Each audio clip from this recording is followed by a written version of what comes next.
So now let's continue with our third topic, that is impact of globalization. So globalization का मतलब क्या होता है, हमने अभी पढ़ा था, merger of one economy with another. And now what was the impacts of globalization? तो globalization का ट्रेंड कहाँ से स्टार्ट हुआ? 1991 से. So इसके कुछ पॉजिटिव एस्पेक्ट्स हैं, कुछ नेगेटिव एस्पेक्ट्स हैं. सो ग्लोबलाइजेशन के पॉजिटिव इम्पैक्ट्स क्या क्या थे? Increase in foreign investment. भाई हमारे इंडिया में लोग बाहर से भी आके पैसा इन्वेस्ट करने लग गए. अब आप ये सोचोगे कि भाई जब 1947 में इंडिया ने ट्रेड बैरियर्स के थ्रू फॉरेन कंट्रीज़ को मना कर दिया था इनडायरेक्टली कि भाई हम आप लोगों के साथ काम नहीं करेंगे, तो 1991 में वही कंट्रीज़ दोबारा से इंडिया में क्यों आएंगी? उनके पीछे क्या रीज़न था? वो ये रीज़न हम पढ़ते हैं. Technological advancements, increase in production, increase in GDP. GDP क्या होती है हम डेवलपमेंट वाले चैप्टर में पढ़ चुके हैं. The final value of all goods and services produced within the country is known as GDP, gross domestic product. और इसके नेगेटिव इम्पैक्ट्स क्या पड़े? अनएम्प्लॉयमेंट बढ़ी. बिकॉज ग्लोबलाइजेशन के आने से जब कुछ कंपनीज बाहर की इंडिया में आके सेटल डाउन हुई, तो जो इंडिया के लोकल प्रोड्यूसर्स थे वो ख़त्म हो गए. क्योंकि जो बाहर से बंदा इन्वेस्टमेंट कर रहा है इंडिया में, वो हाईएस्ट ह्यूज अमाउंट में कर रहा है. तो जो हमारे इंडिया के छोटे मोटे प्रोड्यूसर्स थे वो वैनिश हो गए, ख़त्म हो गए बिल्कुल ही.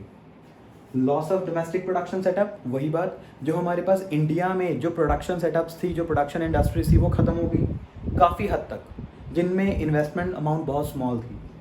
इम्बैलेंस्ड डेवलपमेंट, मतलब कि primary sector is not equal to secondary sector, is not equal to tertiary sector. ये तीनों इक्वली ग्रो नहीं कर पा रहे थे. ठीक है. सो the next one is functions of WTO.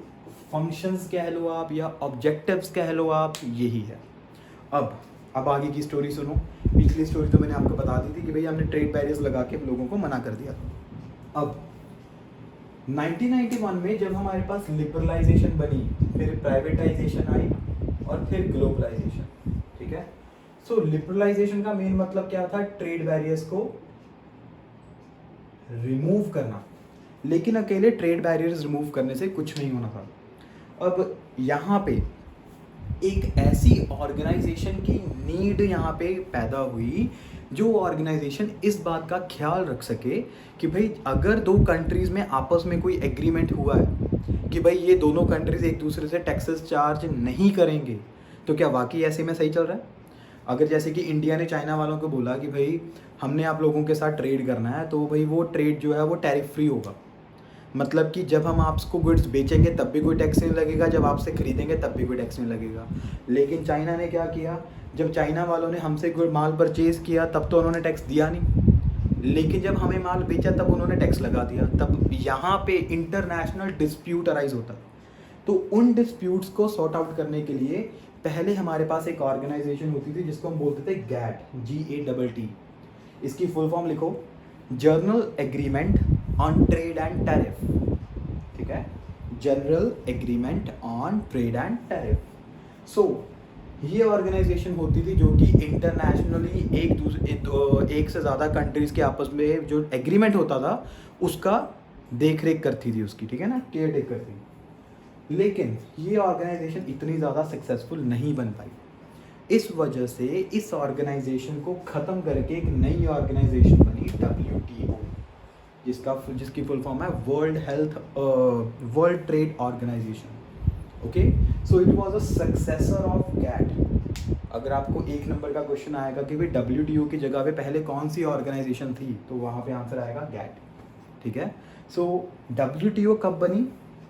On 1 January 1995. It was a successor of GATT. GATT को रिप्लेस किया था WTO ने. उसके बाद इसका हेडक्वार्टर कहाँ पे है? Geneva, Switzerland. उसके बाद इसकी आज के टाइम में इसकी 164 कंट्रीज़ हैं. ठीक है, मेंबर कंट्रीज़. अच्छा, ये हमारे पास 3 इसके ऑब्जेक्टिव्स या फीचर्स आ गए. हमने WTO क्यों इस्टेब्लिश किया था? ठीक है भाई, ज़रूरत तो सबको थी उस टाइम पे. 1991 में चाइना वालों को भी अपने कंट्री को डेवलप करना था, हमने भी करना था. तो भाई सबने मिलकर एक एग्रीमेंट किया कि अब हम टैरिफ फ्री ट्रेड करेंगे. मतलब सभी ने अपने अपने ट्रेड बैरियर्स रिमूव कर दिए. तो ये ऑर्गेनाइजेशन सिर्फ यही चीज़ चेक करती थी कि भाई जो ट्रेड बैरियर्स रिमूव किए हैं, कहीं कोई कंट्री दोबारा से ट्रेड बैरियर्स तो नहीं लगा रही। Removal of the trade barrier, it was a main objective of WTO। Ensure that rules are followed, जो रूल्स WTO ने बनाए हैं क्या वो रूल्स 164 कंट्रीज फॉलो करती हैं। Establishing rules for international trade, international का मतलब इंडिया टू चाइना, ये इंटरनेशनल बन गया। एक कंट्री टू कंट्री वो इंटरनेशनल ट्रेड होता है, ठीक है ना।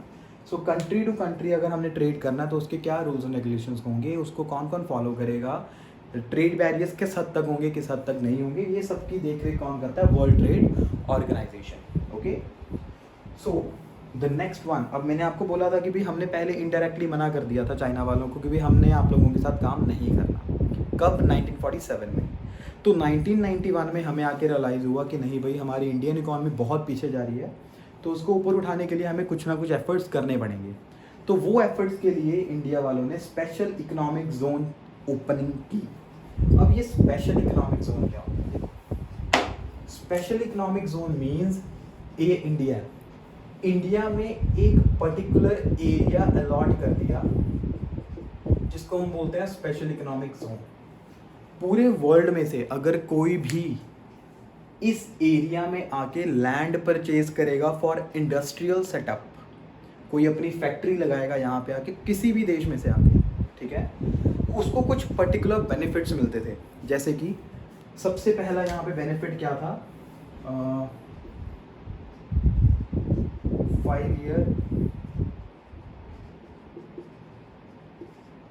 टैक्स फ्री, ठीक है। जैसे कि देखो अब यहाँ पे special economic zone why, what and how. Why का मतलब हमने क्यों ओपनिंग की, रिलैक्सेशन एंड टैक्सेस, क्योंकि हमने टैक्सेस रिमूव किए थे। अब हम चाहते थे कि भाई बाहर वाली कंट्री हमारे इंडिया में आके ट्रेड करे, लेकिन अभी हमने उनको अट्रैक्ट करना था अपनी तरफ। पहले तो चाइना बोलती भी नहीं भी हम नहीं करते अब तुम लोगों के साथ ट्रेड, लेकिन हमने बोला कि नहीं यार हम तुम्हें स्पेशल इकोनॉमिक जोन का एरिया प्रोवाइड करेंगे, ठीक है। Relaxation and taxes, liberal labour laws. Liberal का मतलब क्या होता है, जहाँ पे लेबर यूनियंस की, जैसे हम बोलते हैं ना लेबर वेलफेयर, हम ज़बरदस्ती किसी बंदे से ज़्यादा देर काम नहीं करवा सकते, ठीक है ना। Liberal labour laws.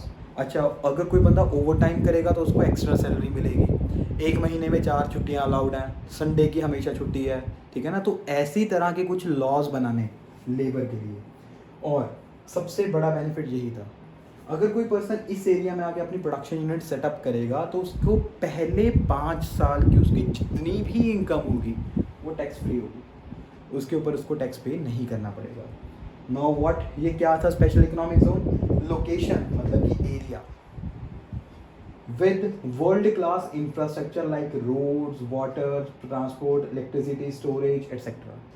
जहाँ पे एक ऐसा एरिया जहाँ पे हर तरह का इंफ्रास्ट्रक्चर अवेलेबल है, बेटर रोड्स, ठीक है, कंसेशनल रेट पे इनको बिजली मिलती थी, कंसेशनल रेट पे इनको वाटर सप्लाई मिलती थी। How to attract foreign investors, सिर्फ और सिर्फ फॉरेन इन्वेस्टर्स को अट्रैक्ट करने के लिए हमने स्पेशल इकोनॉमिक जोन की ओपनिंग की, ठीक है। सो आज की हम वीडियो यहीं तक करेंगे, अपने नोट्स साथ साथ कंप्लीट करो। So in the next video we will complete our whole topic. Okay, so see you and take care.